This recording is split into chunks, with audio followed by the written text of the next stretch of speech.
ঠিক এটার মতো করে এক্সেলে সম্পূর্ণ ডাইনামিক ওয়েতে একটা ডোনাট চার্ট তৈরি করি। চার্টটাকে ডাইনামিক করার জন্য এক্স লুকআপ ফর্মুলাকে কল করি। Equal x lookup bracket lookup value হিসেবে এই সেলটা সিলেক্ট করি, লুকআপ এরা হিসেবে এই সেলগুলো সিলেক্ট করি, এরপর রিটার্ন এরা হিসেবে এই সেলগুলো সিলেক্ট করি,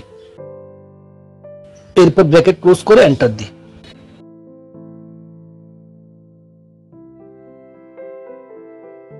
এখন এই সেলগুলো সিলেক্ট করে ইনসার্ট থেকে চার্ট, এখান থেকে ডোনাট সিলেক্ট করি,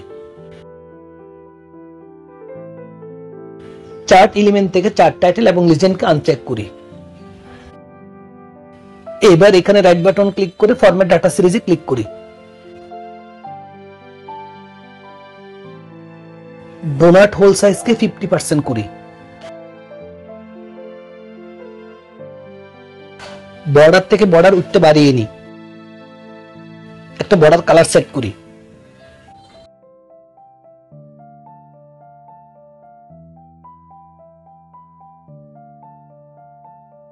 ডোনাটের বিভিন্ন অংশগুলোর ফিল কালার চেঞ্জ করি।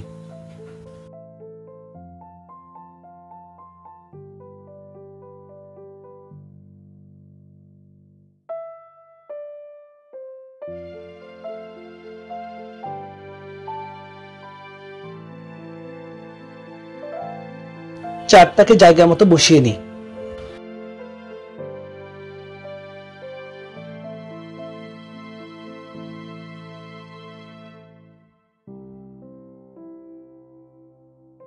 এড চার্ট এলিমেন্ট থেকে ডাটা লেবেলটা শো করি।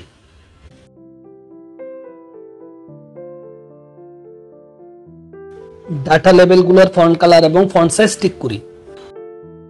ডাটা লেবেলের উপর রাইট বাটন ক্লিক করি, এরপর ফরম্যাট ডাটা লেবেল সিলেক্ট করি। পার্সেন্টেজ এবং ক্যাটাগরি নেম সিলেক্ট করি এবং ভ্যালুকে আনচেক করি।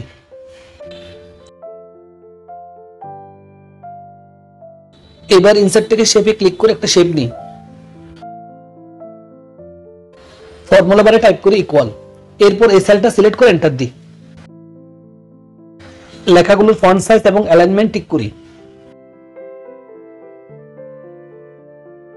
শেপ ফিল থেকে নো ফিল করি, শেপ আউটলাইন থেকে নো আউটলাইন করি।